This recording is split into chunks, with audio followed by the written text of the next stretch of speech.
अस्सलामुअलैकुम students, welcome to अपनी computer class. तो स्टूडेंट, आज के लेक्चर में हम कॉमन प्रॉब्लम्स इन एचसीआई को स्टडी करेंगे। एचसीआई एक ऐसी फील्ड है जिसमें हमारा फोकस ये होता है कि हम यूज़र और सिस्टम के दरमियान इंटरेक्शन को किस तरह से बेहतर बना सकते हैं। चूँकि इस फील्ड में बहुत ज़्यादा प्रोग्रेस हो चुकी है और अब बहुत ही ज़्यादा यूज़र फ्रेंडली और एफिशिएंट सिस्टम बनाए जाते हैं, लेकिन इसी के साथ साथ अभी भी कुछ प्रॉब्लम्स मौजूद हैं और इन प्रॉब्लम्स की वजह से जो यूज़र का एक्सपीरियंस है उस पर एक बहुत ही बुरा असर होता है और यूज़र ना बहुत ज़्यादा फ्रस्ट्रेट हो जाता है और यूज़र उस सिस्टम को इस्तेमाल करते हुए बहुत ज़्यादा एरर्स करता है। बाज़ लोग तो इन प्रॉब्लम की वजह से सिस्टम को यूज़ ही नहीं कर पाते। अगर हम चाहते हैं कि हमारा सिस्टम बहुत ही ज़्यादा इफ़ेक्टिव यूज़र फ्रेंडली हो तो हमें इन प्रॉब्लम्स का पता होना चाहिए, ताकि हम इनको नज़र में रखते हुए एक ऐसा डिज़ाइन करें जो कि हाईली एक्सेसिबल, यूज़र फ्रेंडली और एक इफ़ेक्टिव हो। तो सबसे पहली जो प्रॉब्लम आती है वो है हमारा इंटरफेस इशू।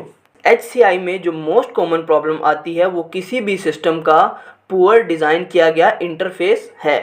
इंटरफेस एक प्राइमरी मीन है जिसके ज़रिए यूज़र सिस्टम के साथ इंटरेक्ट करता है और इंटरफेस या तो यूज़र के एक्सपीरियंस को बेहतर बनाता है या वो उसको बिल्कुल ख़राब कर देता है। और इंटरफेस में जो हमें कॉमन इशू देखने को मिलता है वो होता है अनटाइडी लेआउट, यानी कि आपका लेआउट जो है ना वो बेतरतीबा सा, उसमें कोई भी तरतीब नहीं है। उसमें आइकन्स आपने बहुत ज़्यादा डाल दिए हैं जिसकी वजह से आपको नेविगेट करने में मुश्किल हो रही है यूज़र्स को, और उन्हें कोई इन्फॉर्मेशन ढूंढनी है या कोई इम्पोर्टेंट फीचर ढूंढना है तो वो उसको ढूंढ नहीं पा रहे, जिसकी वजह से क्या होगा कि हमारा यूज़र जो है वो कंफ्यूज हो जाएगा, वो अपना कोई भी काम एफिशिएंटली पूरा नहीं कर पाएगा और वो बहुत सारी सिस्टम को यूज़ करते हुए गलतियां करेगा और एट दी एंड क्या होगा, वो सिस्टम को इस्तेमाल करना ही छोड़ देगा। तो इसको एक एग्जाम्पल से समझते हैं। एग्जाम्पल में हमें कहा जा रहा है कि आपके पास एक ई कॉमर्स की वेबसाइट है और उसका डिज़ाइन ना बहुत ही ज़्यादा पुअर है। उसके नेविगेशन मेन्यूज़ ऐसे हैं जो यूज़र को समझ ही नहीं आ रहे, बहुत ही बेतरतीबी सा लेआउट है। अब इतने ज़्यादा ऑप्शन होने की वजह से ना यूज़र को अपनी डिज़ायर्ड कैटेगरी ढूंढने में बहुत ही ज़्यादा मुश्किल पेश आएगी। अगर यूज़र ने कोई एक स्पेसिफ़िक चीज़ सर्च करनी है तो उसे उससे इर्रेलेवेंट बहुत सारी चीज़ों से गुजरना पड़ेगा, जिसकी वजह से यूज़र का जो एक्सपीरियंस है ना वो बहुत ही बुरा होगा और वो बहुत ही ज़्यादा फ्रस्ट्रेट हो जाएगा और वो इन फ्यूचर दोबारा उस सिस्टम को यूज़ करने की तरफ नहीं आएगा। नेक्स्ट स्टूडेंट प्रॉब्लम है हमारी एक्सेसिबिलिटी। स्टूडेंट्स, एक्सेसिबिलिटी कहते हैं कि हमने अपने सिस्टम को इस तरह से डिज़ाइन करना है कि हर तरह के लोग हमारे सिस्टम को इस्तेमाल कर सकें, चाहे उनकी जो एबिलिटीज़ हैं वो एक दूसरे से डिफरेंट ही क्यों ना हो या उन्हें किसी भी किस्म की डिसेबिलिटी हो, उसके बावजूद भी वो हमारे सिस्टम को अच्छे तरीके से इस्तेमाल कर सकें। लेकिन बहुत सारे सिस्टम ना एक्सेसिबिलिटी के फैक्टर को इग्नोर करके बना दिए जाते हैं, जिसकी वजह से ऐसे यूज़र जिनको किसी भी किस्म की देखने में प्रॉब्लम हो या सुनने में मसला हो, वो मूवमेंट सही तरह से ना कर सकते हों या वो जहनी तौर पर कमज़ोर हों, तो वो हमारे सिस्टम को अच्छी तरह से यूज़ नहीं कर पाते। इसको एक एग्जांपल से समझते हैं। स्टूडेंट्स, एक वेबसाइट है ना जिसमें लैक ऑफ अल्टरनेटिव टेक्स्ट का फीचर है। अल्टरनेटिव टेक्स्ट का फीचर वो होता है ना जो इमेजेस या वीडियोस के साथ टेक्स्ट ऐड किया होता है, जो हमारे कैप्शंस आ रहे होते हैं, ताकि जो हमारे विजुअल इम्पेयर्ड यूज़र हैं जो देख नहीं सकते वो स्क्रीन रीडर्स की हेल्प से उस कंटेंट को अंडरस्टैंड कर सकें। चूँकि अल्टरनेटिव टेक्स्ट का फीचर नहीं होता तो वो उस कंटेंट को मिस कर देते हैं और वो इन्फॉर्मेशन उनके किसी काम की नहीं होती, क्योंकि वो उसको अंडरस्टैंड ही नहीं कर पाते। इसी तरह अगर हम एक और एग्जांपल लें कि एक एप्लीकेशन है जो सिर्फ ना जो वॉइस नोटिफिकेशंस हैं उस पे ना रिप्लाई करती है, तो क्या होगा, जो ऐसा इंसान जो हेयरिंग इम्पेयर्ड होगा वो उन नोटिफिकेशंस को अंडरस्टैंड नहीं कर पाएगा और उसका सिस्टम के साथ एक्सपीरियंस बहुत ही ज़्यादा बुरा होगा, क्योंकि वो उसको समझ ही नहीं पा रहा। नेक्स्ट स्टूडेंट्स, जो प्रॉब्लम आती है वो है performance issues. Student, performance issues कहते हैं कि आपका सिस्टम या तो बहुत स्लो है या तो वो यूज़र की इनपुट पे सही तरह से रिस्पॉन्स नहीं कर पा रहा। इसकी वजह से क्या होगा कि हमारा यूज़र सिस्टम को एफिशिएंट वे में इस्तेमाल नहीं कर पाएगा।